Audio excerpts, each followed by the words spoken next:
Okay. 5, 4, 3, 2.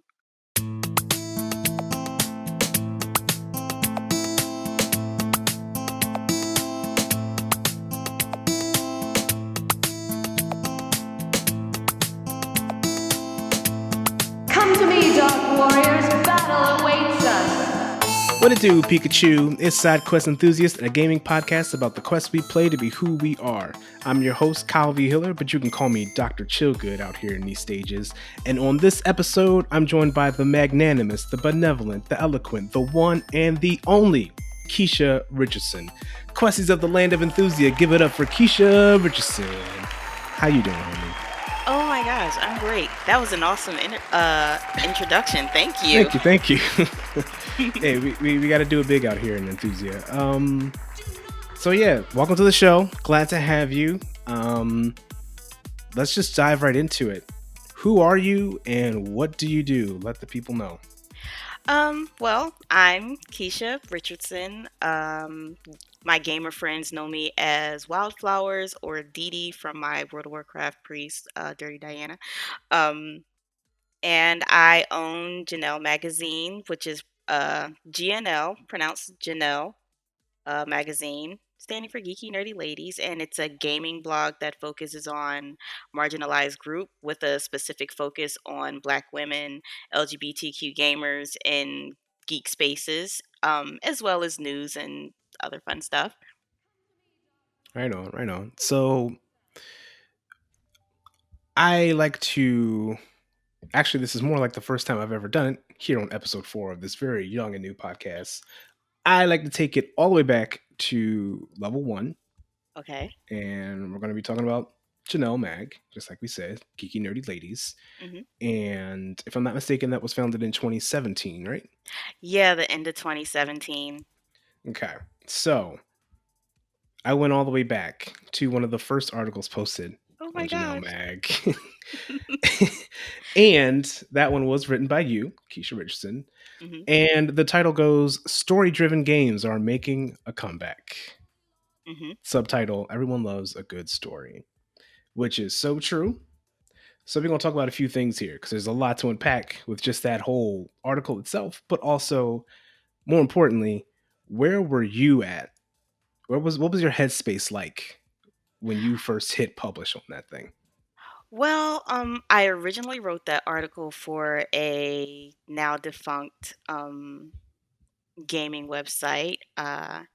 And since it was no longer published, which like they went offline like not that long before I asked for it back, um, Hmm.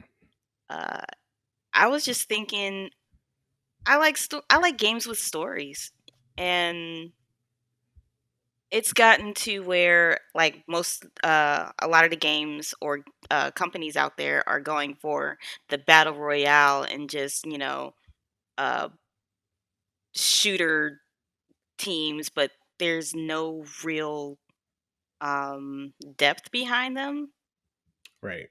and that's kind of where what I was thinking about. And then there started to be like games like Apex, Fortnite. Even though Fortnite doesn't really have backgrounds for their characters, they have like they do have backgrounds, but not like in depth, you know. Hmm. But they started like coming out with that and Overwatch. So like games were starting to like incorporate these great stories with these, the battle royale scene, and in addition to like other games with, great stories, and people like want those stories because they draw you in. So that's pretty much what I was, thinking about. I was like, "Oh shit, yeah. Get some Right. good stories out of Yeah, it." seriously. I think do you feel like you have cuz I feel like you specialize in, FPS games, it seems like, right? Am I correct in assuming this? um Action RPGs, Okay. FPSs, yeah. Okay. Um what game was it for you that did it story-wise? What was the one that just said, "Whoa." this game story just blew me away. You weren't ready for it to be that good when you played it. What was that one for you? Um, it wasn't an FPS. It Okay. was World of Warcraft. All right. I started playing World of Warcraft in December 2004 while I was in Iraq. And at that time, like I was into well, Half-Life. That was a good story, but I was into Half-Life and then what was that came out with it? Not Call of Duty. Why can't I think of it? CS. It wasn't CS:GO. It was Counter Strike something else. I forget. It's Hmm. been that long. I'm old. Um, I feel that. and then a couple of the soldiers came into my facility. We can talk about that later. And I used to sneak and let them hook up their laptops, even though they weren't supposed to, Right. so they could like game and everything. And one of my friends, he started playing World of Warcraft. He had just gotten it, and I used to tease him. Like I was kind of like the FPS person, Right. and EverQuest and stuff like that. They were just like nerdy things, even though I was a nerd, but I was kind of a closeted nerd at the time. So Right. I saw him playing and I was just teasing, like, ah, you geek, ah, you nerd. And then I saw him get on a griffin to fly from one location to another. And the big kid just came out of me, and I was just like, I want to fly too. I was like, show me, teach me the ways. Right. Right. So yeah, it came out, and more copies of World of Warcraft came out, and well, came to the store at our fob, and I picked up the last copy in December 2004, and had been hooked ever since. Wow. So you're still playing World of Warcraft.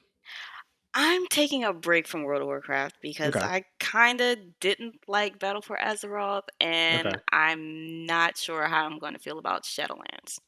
Okay. Yeah, I haven't touched World of Warcraft probably since around that time in like '04. And I was Yeah? like, I liked it. It was all right. I don't those games don't really translate for me as well, even though I Mhm. love me some StarCraft. I played the mess out of that game, Yeah. but World of Warcraft is one of those games that I've always wanted to get into Mhm. more. I'm really interested and intrigued by it, but I wish I was more well versed in it. Um, but that's Yeah. dope though. So like where do you s- I think a lot of the discussion that's happening around video games today and has been for a minute, um, there's a lot of talk about single player campaigns going away, especially in first person shooter games and things like that. And Yeah. are story games gone, or we're just going by the way of Fortnite? And I don't think that's true, but I think more importantly, I don't think stories are going to go away from video games. But I think the question is, and I want to know what your opinion is on this, being the well rounded nerd that you are, how do you think, for you, how do games compare in terms of storytelling alongside other mediums like books, comic books, movies, TV?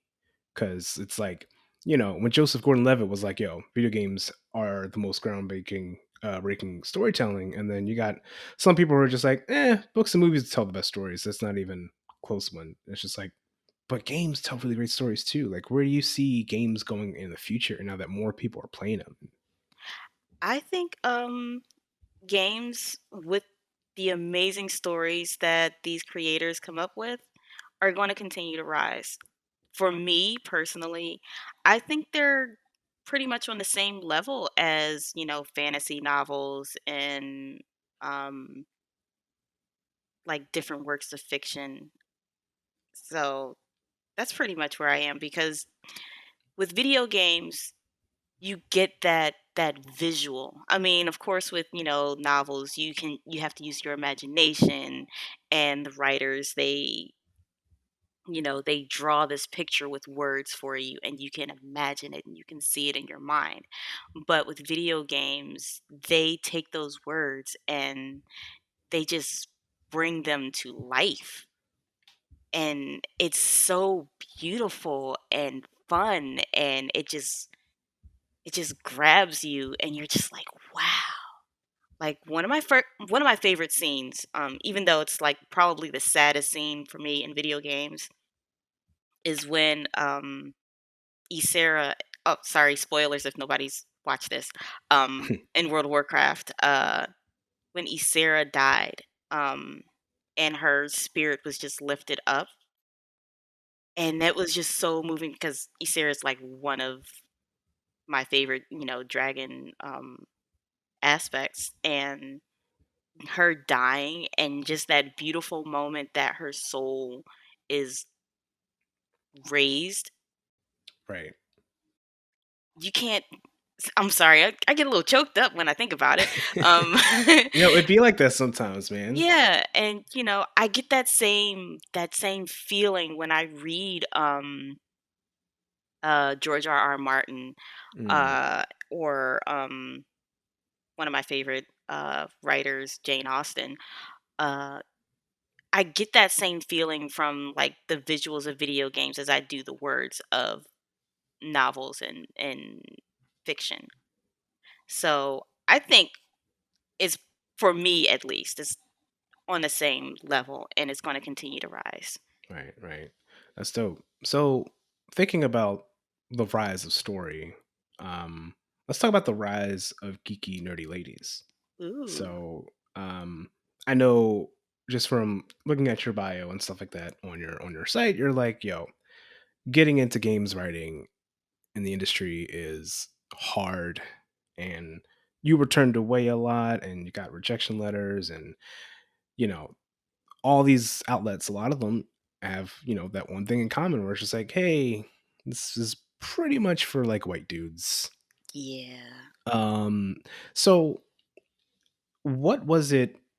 What really motivated you to not only just start this as far as just like, hey, I want to support and elevate, you know, Black girl gamers and all that other stuff, but was there any reservation as far as actually doing this in the first place beyond that? Because it's like it's a big project and you got to keep at it, and to start yeah. something and to just keep doing it, what's sort of that process in the beginning and how have you kept that up for, you know, that motivation? I've wanted to be a games writer or a games journalist for a long time. Gaming has been my saving grace since I was 7 or 8 years old. Right. And I've always loved writing as well. And back in the 80s and early 90s, writing wasn't considered, at least for someone from Philadelphia, it wasn't considered a lucrative career choice. Right. So I didn't have any real drive because I couldn't really do what I wanted to do. So I kind of went all over the place, which took me some pretty great places. But I've always wanted to write. And before I started Janelle, as a matter of fact, it was in 2016, maybe early 2017. I was like, okay, this is something that I want to do. Um, and I was talking to a former friend of mine who ran the site that I used to write for. And I was like, you know what? I was thinking about doing something, um, starting a website for, women gamers, a gaming website, but just focus on like issues that affect, women gamers, highlight our voices, talk about things that, are important to us, whether it's fun or like serious issues, yada, yada, yada. And he was like, I don't really think anybody's going to want to read that. So I think you would be better off just, sticking with us. And I was like, oh, um, okay. And that kind of like set me back because I could have started much sooner. Right. But that was actually a familiar thing that I heard throughout my life when I wanted to do something. I think you're better off just sticking with this. Um, So one day I was talking to my grandma before she passed away, Mm. and my grandma, straight up from Philly, girl, you better write that shit. Yep. I'm like, okay. And she said, let Hmm. me tell you something. Don't let these motherfuckers out here try to tell you to keep you from your goals. Don't let these motherfuckers try to stop your dreams. Hmm. And I Hmm. was like, okay. She was always my biggest cheerleader. So yeah. Yeah, man. And I yep. swear, I don't know if like Philly grandmoms are just like a special breed, but like they're always the ones to let you know, like, look, you better do that. Yep. Like, and I'm going to be first in line, but you got to get it done first so I can get in line for you, you Yep. know? And that goes so far. That goes so long. The reason why I'm a writer is because of my grandmom, because, Yep. she was my biggest fan, and like that's dope. And so many people need that support, especially as black folk. Like Right. we don't get cheerleaders like that. No, That is we a don't. luxury, especially Slightly. Oh, I'm sorry. Go ahead. no, go ahead, go ahead, go ahead. No, I was just gonna say slightly off topic. Well, it is on the same topic. Talking about grandmoms. My grandmother, she really was my biggest cheerleader. I could do no wrong in her eyes. I could. I'm not saying that I've ever done it, but I could be a dope dealer, and she'd be like, "Go ahead, baby, you sell that Right. dope. Because You it'd do be what you gotta do." and in real rap, she'll probably be the one to like tell you, like, all right, this is what you gotta do. I'm gonna give you Mhm. some connects. And it's like, whoa, grandma, come on. Mhm. What you know about this? With her gossiping self. Right. Well, so and so smoking, so might be able to make some money off him. And Yep. not saying that that's okay, people. It's not okay. Drugs are Yeah. bad. Yep. Never do drugs at It's all, ever. poison. Not even in video games. Don't do them. Don't. Nope. Ever. Oh Um my god. No, I totally get that. So, let's actually pretend that you were somebody's grandmom and they're like, Keisha, I want to start a gaming magazine. What do you tell them? Do it. What do you what do you want your game magazine to focus on? What's the Right. goal? Um Flesh that out. Cuz I didn't do that in the beginning. I knew what I wanted, but I didn't know how to materialize it, so I was kind of like all over the place. So flesh it out, do what you want to do, research what you need, and if you need me, I got your back. Just let me know. Let me Right. know. Let me know, baby. Let me know, baby. Yep, I feel that. No, that's dope. Anything else you want to get on the air about Janelle Magazine real quick before we switch segments? Um, if you can, just support. Like, read, go to the website genelmag.com, GENELMAG.com, and read and share because we're still a small publication and we're trying to grow. If you want to contribute something, let me know because we are always looking for contributors, especially black women, LGBTQ voices. If you feel like you don't have a place to, get your thoughts out, if you have an issue with something, just, hit me up. Hit me up. Word. All right. You already here, folks. Go check out Janelle Mag. We'll be right back and we'll take a quick break and we're going to talk about some more stuff for Keisha. So, you know, stay tuned and stuff.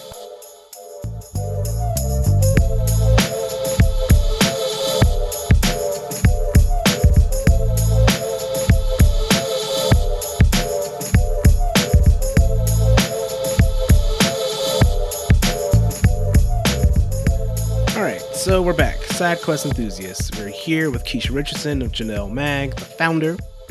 And as I was stumbling upon, things about Keisha, I learned that Keisha spent some time in Iraq.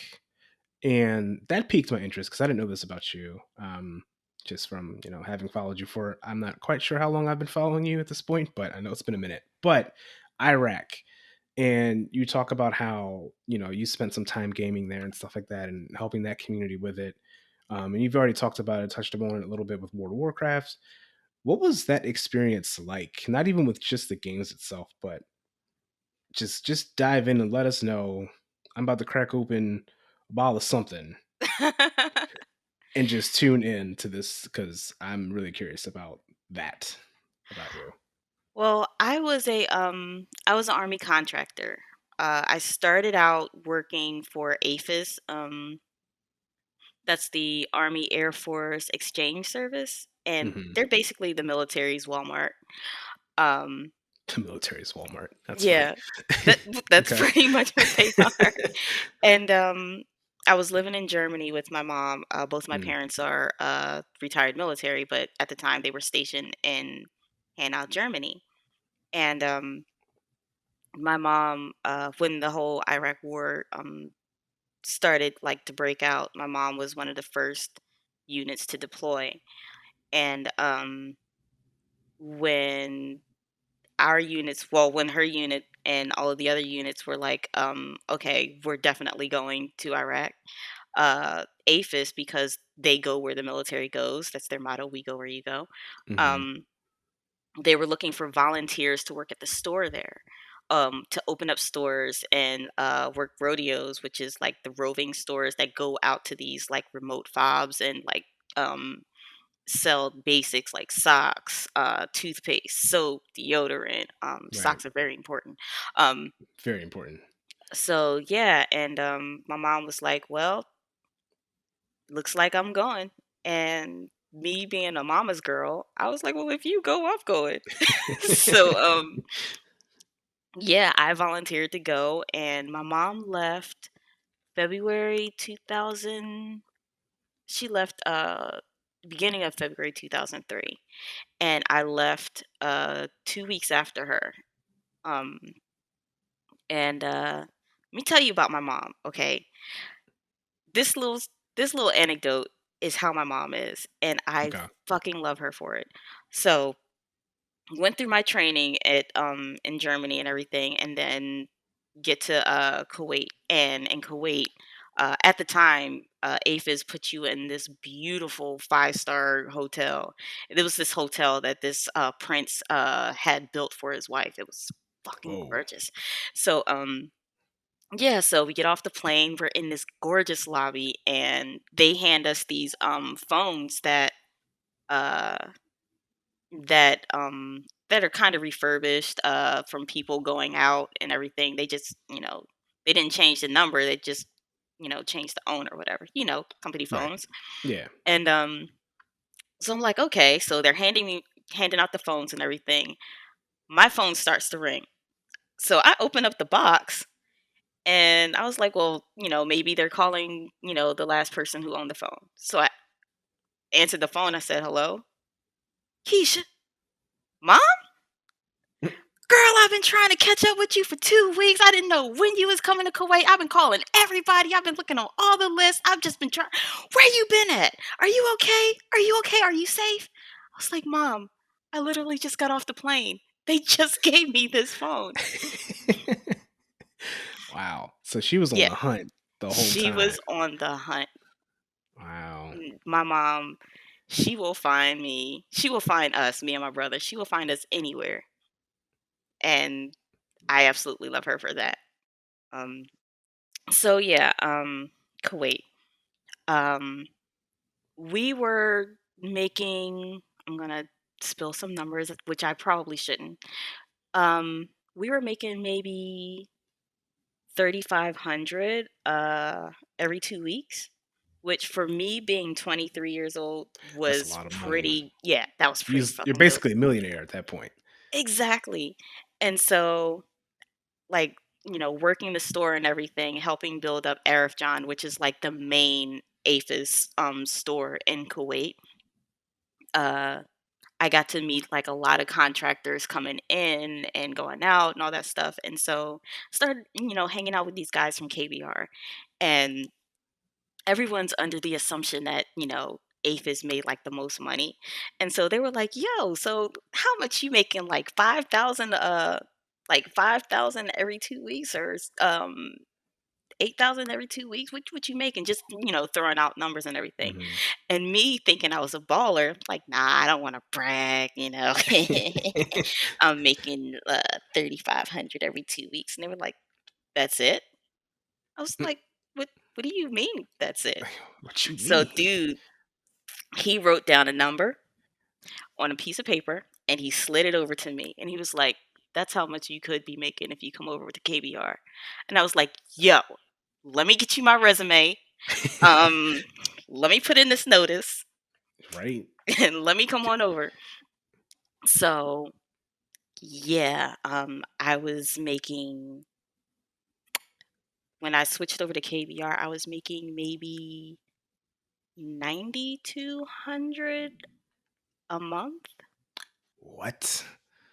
And yeah, so that was like the best time. Like I was young, I had money, but I had to go over to Iraq.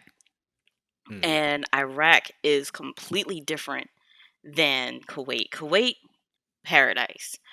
Got to go shopping, got to hang out in Fire Hill, and meet the Bling Bling brothers. Anyone who's been to Kuwait knows who the Bling Bling brothers are. Um, but yeah, that was no more when you go over to Iraq. Um, I was at a small fob just outside of Baghdad. What is it called? Mule Skinner Mm. and or Camp Cuervo. They changed names. It was first Mule Skinner, then it was Cuervo, then it was back to Mule Skinner again, and then it was named Restamia for the town that we were in. But it was we had constant incoming. My first week there was uh, a group of Iraqi women who worked in the same building as me, and I ran the MWR. MWR is Morale, Welfare, and Recreation. And what we did was we provided the free internet, phones, the gym. We serviced. We pro- we were like the fun police. You're gonna have fun and like it out Right. here in Iraq. Try. We can't make you forget that you're in a war zone, but we can try Hmm. to do some things. So it's like video games, movie theater, all that good stuff. And on the other side, there was a on the other side of the building, there was this like coffee shop ran by these Iraqi women. Sweetest people I've ever met. They were always trying to feed me, which I love. Hello. Um, and that first week, I believe it was a Thursday. Um, I was on my way. I was locking up, and I was on my way back to my hooch, my trailer. And my supervisor came up to me, and he was like, "Oh my God, are you okay? Are you okay?" And I was like, "Yeah, what's going on?" And they were like, he said, "They told me the internet lady had been killed."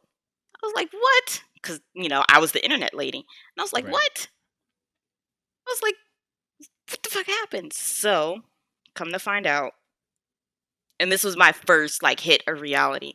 Um, the women who worked in that shop, they were leaving out to go home because they couldn't stay on post. They would drive to the fob every morning and every night because they lived in town, and they were going home. Four of them in a small van, and their car was shot up, and Oh. then insurgents threw grenades in the car and blew them up, and only one of them lived. And she crawled back to post. And the first thing I thought about was the little girl that they always brought to work with them. And it scared the shit out of me.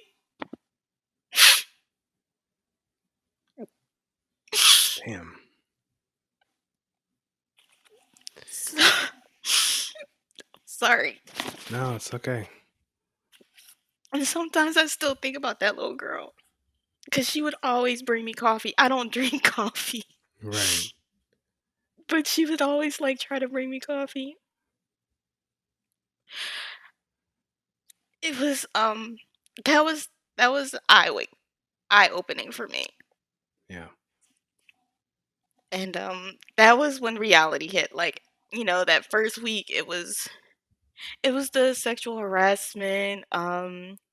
When you're in Iraq, like when you're a woman in Iraq during that time, you go from being like a 5 to a 12. So Right. guys were trying to walk me to my hooch at night and everything. And I was just like, nah, I'm good, I'm good. So like that was that. And just me thinking about that paycheck and then that happened and that scared the shit out of me and it happened like right outside of our gate. So Wow. yeah, that was my first experience and then whew, Take your time. but after that, like I had to pretend to be okay because I was watching the guys, I was watching the soldiers be okay. So I was like, I don't want them to see me weak because I don't want them to like, you know, I want to be like them. So I just bottled it up. And I was just like, damn, that's messed up. Right. But that scared the shit out of me because they thought it was me in that van. Because I used to wear a hijab at the time because, Right. yeah.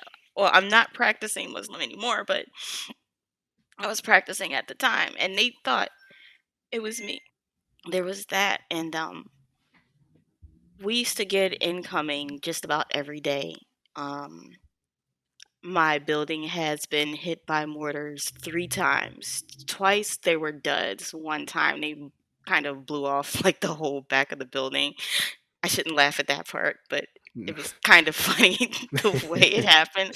Right. Um, because we didn't have any street lights there, so they couldn't see what they were aiming at. So they were just shooting RPGs like over our fence from like afar and trying to get whatever they could, trying to hit whatever they could. And one time the trailer across from mine got blown up. Uh, that was crazy because I was at work at the time and I went home and on my way there, they were like, "Oh, you ain't know that trailer across from you got blown up." I was like, "Damn!" At least it wasn't mine because I'm tired. Because like after a while, you become jaded. Like it doesn't really it affects you, but it doesn't. If that makes any sense. Yeah, I get Like that. when we would have to go in like the bunker and everything, you would get mad. I'm like, "Damn it, man! I was doing some stuff. I don't feel like being in this damn bunker."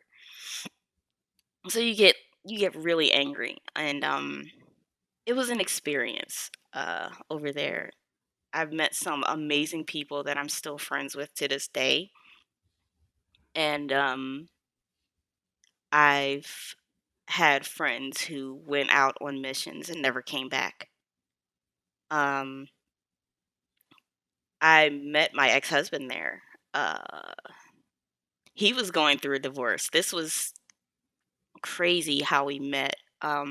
He and his ex-wife had deployed together. She was in a fob like 10 minutes away from us, and somehow she got knocked up by another soldier. Whoa. And me and a couple of guys, we were trying to cheer her up, like, man, fuck her, man. She a hoe, man. Fuck that bitch, yo. You don't need her. Let's play some video games. And that was pretty much my purpose, like cheering people up as best I could with video games and entertainment and all that good stuff. We just became best friends, so I thought, and yeah. And let me see what else. Hmm. There are like so many stories that are like, or anecdotes, I should say. But that's pretty much been my experience. Just there, I was organizing recreational tournaments, video game tournaments, because I Mhm. was the only one there at that fob at the time who could set up the Xboxes and the PlayStations to be connected to for internet intranet gaming Mhm. for tournaments and stuff like that. So that's what I would do. And then movie nights. I still have my DVD collection from all of the movies that I bought while over in Iraq. I Word. have 4 big ass binders of DVDs. Was there So, one that like y'all watched a lot? Was a Grandma's go-to Boy. ones? Wow. Okay. Grandma's Boy. Okay. All right. Respect. That Good. no, I was just like that was our joint. And soldiers like war movies. Like you would think that being in a war zone, you wouldn't want to watch that shit. But Right. Platoon and Rambo were like, they were like, "Yo, when's the next show on the Platoon?" I'm like, "Damn, dude, did you just watch it?" Yeah, that's crazy. I can't even. I mean, I guess. I mean, obviously, I've never been to war before, but I'd Yeah, imagine. I feel like I tend to watch movies that reflect what it is that I'm going through. yeah, But I always just assume that movies like war movies or shows like they wouldn't appreciate them because they're just so far away from what they're actually experiencing. It's so fantasized or whatever. Or like, doctors don't watch Grey's Anatomy, but maybe yeah. they do. I don't know. And I'm curious to know what that is. Like, do you know what that is as far as just like, why did they like them so much? I have no idea, but that was their joint. Wow. That was their joint, That is a plot twist if I ever heard one. right? Wow. Um Thank you for sharing that. Oh, no problem. No problem at all. I have stories for days. Like the time I almost got blown up by uh well, twice actually. Um yeah. I mean, we can save that for the DLC if we want to. The DLC, I guess. um, let's kind of go full circle here. This is what I like to call the rare candy segment, where Okay. you stumbled across a rare candy in life, just like in Pokemon. I know you're not a Pokemon fan, but outside of Go or whatever, which is fine. Not everybody needs to play Pokemon to get this analogy here, but your inner Pokemon, your Pikachu, is about to evolve into a Raichu, right? It only Okay. needs one more level to do so. And then your inner trainer says it's time to use the red candy so you can become that Raichu. What is your Raichu right now? What is the next level for you? And how are you going to get there? I struggled with this one Okay. because I don't know. Like I'm never satisfied. Okay. So, um I think my Raichu would be fuck beans. You can totally answer outside the box here. It doesn't have to be, you know, linear here. You can choose not to evolve. Or you Um can evolve into something else. Whatever. You can stay Pikachu. That's what Ash did in the TV show. Pikachu still walking around like, hey man, I'm the man. You don't need to be no Raichu. That could be the thing too. um I'm really, is it weird that like when you asked me that, even though I didn't quite understand the reference, that my first thought was Magneto of gaming. Go on. Like Magneto, he's first of all, he's my favorite Marvel character. Because he was never wrong. He he just wasn't wrong. Right. Period. And I kind of wanted Janelle to be the journalism version of Magneto. Whoa. I love that. So that's all I got. I was just like Magneto. That makes so much sense though. Like I can't explain it in words, but I get it. I Magneto is a vibe He for really real. is. And it's one of those things where I feel like Magneto is one of the first villains that I ever related to Right. when I was a kid. And that in itself was such a new concept where I'm Mhm. just like, Professor X, you cool, but something's just not right here with him. And I always wanted Magneto to win. just so Yeah. I could see the chaos that would happen so people would learn from it. But I Right. didn't know that when I was 8 years old, that's what I was thinking. Yeah. But now that I'm older and I have a better experience around, I'm just like, Yeah. let's cause some trouble here. Let's get people thinking. And Right. let's make sure they understand that, hey, look, I'm Magneto. I know all the things. I don't have to be psychic in order to be able to tell you what the truth is. Right.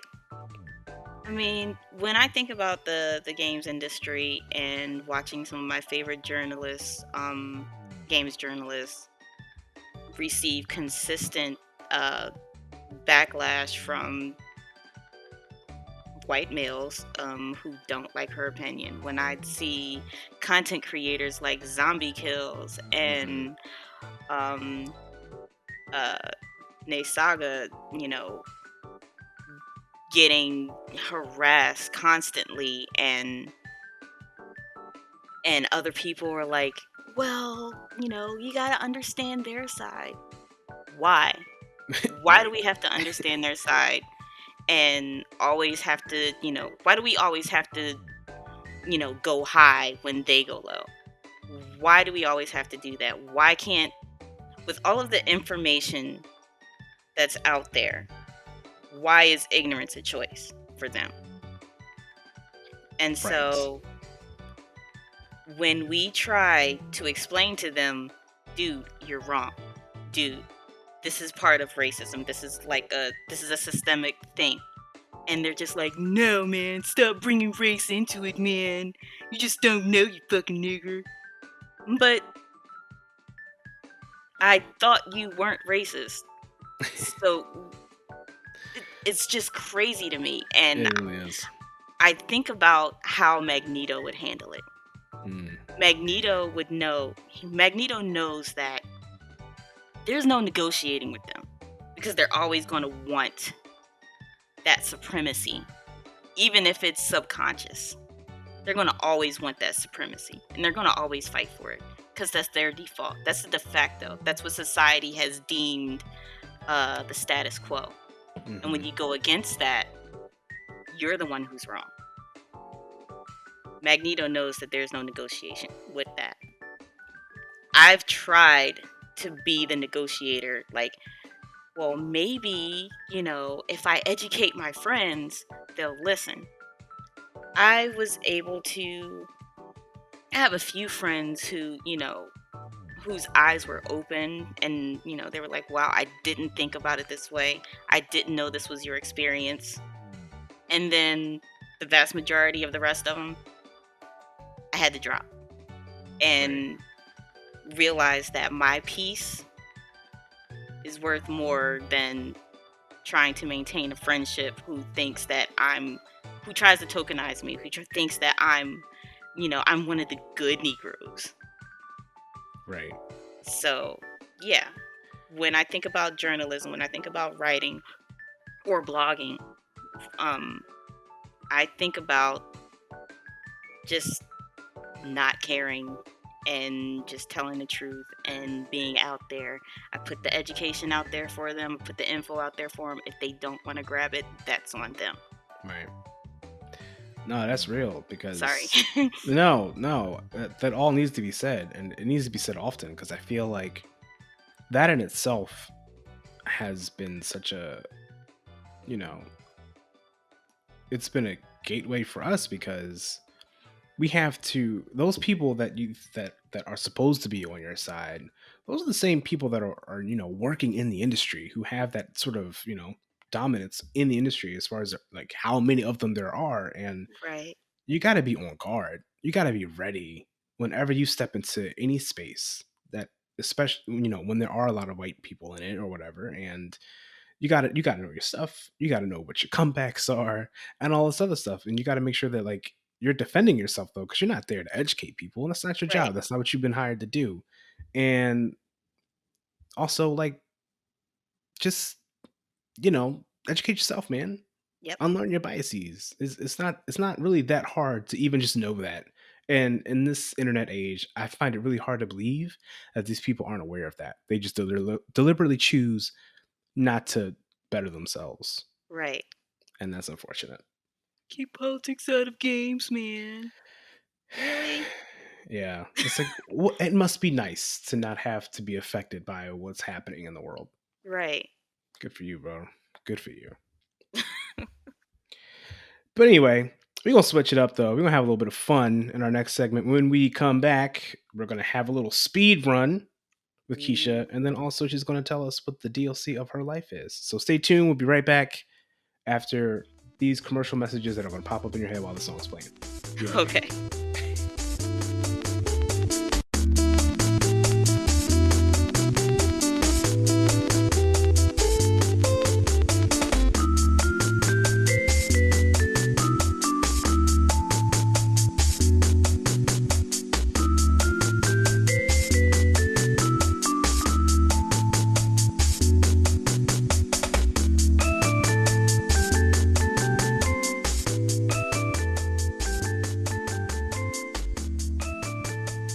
All right, welcome all of y'all to a speed run. The very first speed run here on SideQuest Enthusiast on the podcast. And what we got going on here, for those of you who don't know what a speed run is, because I don't want to assume that everybody knows the ins and outs of gaming in this podcast, but for those listening, a speed run is where a player runs through a level or game as fast as they can. It involves a lot of failing up, getting to know the levels and the mechanics like the back of your hand, and getting the method down clean to set a record pace. But the key here in SQE speedrun is that I'll ask our wonderful guest Kiesha a series of rapid fire personal questions. The faster they answer, the more questions will burn through. They'll have a minute, and the more questions they answer, the more they clearly know themselves, and the higher they'll rank on the SQE speedrun leaderboard. But it's all love on the leaderboard, though, because it's not a competition, it's a collaboration. Because here in the land of Enthusia, we want everybody to win. And it's a chance for the Questies listening out here to get to know Kiesha better. So, do you need another explanation, Kiesha?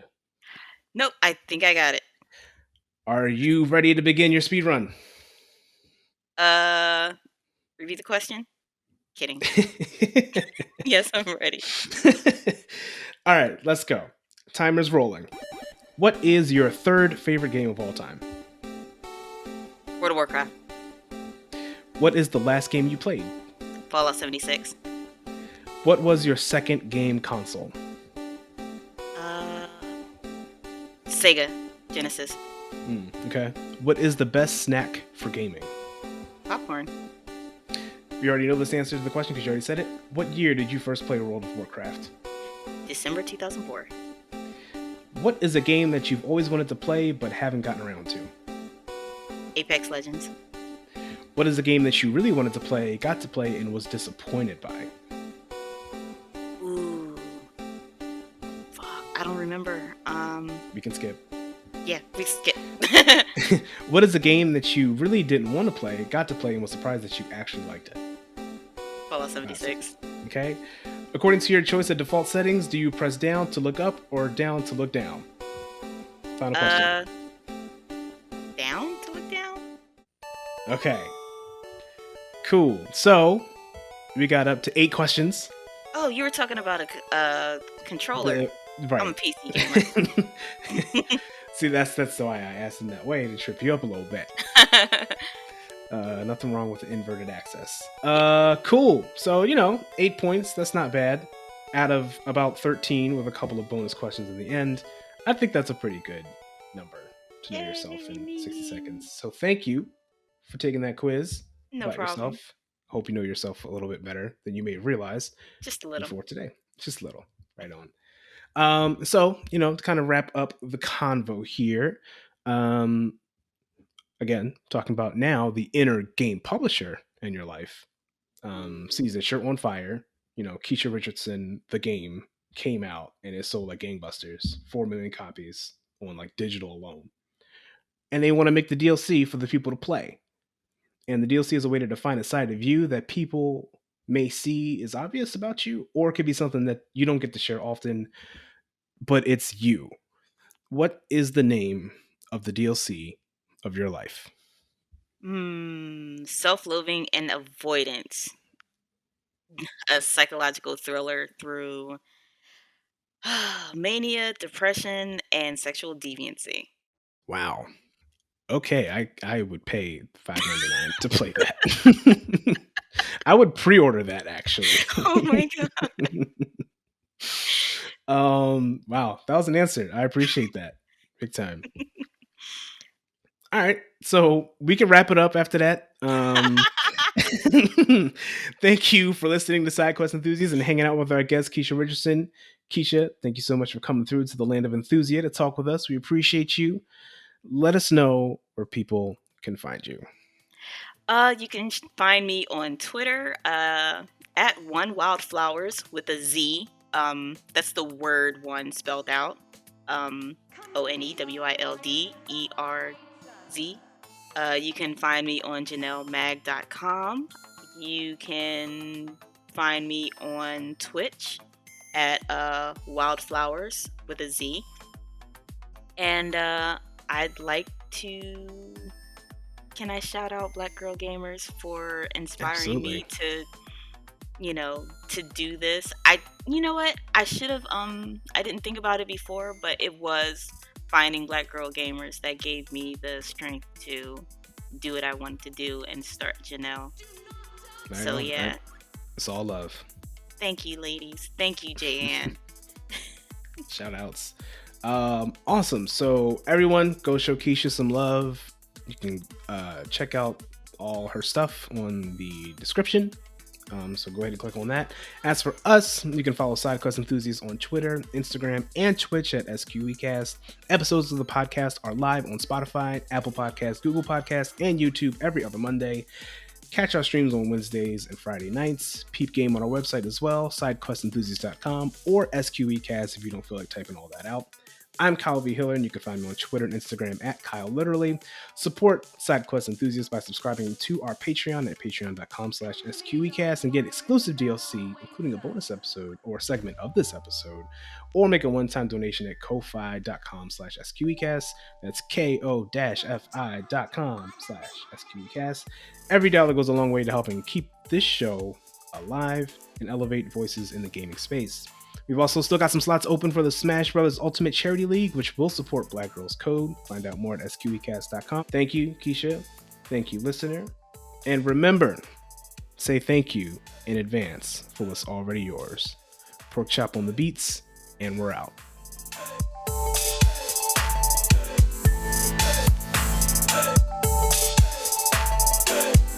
By the holy laws, you shall be obliterated.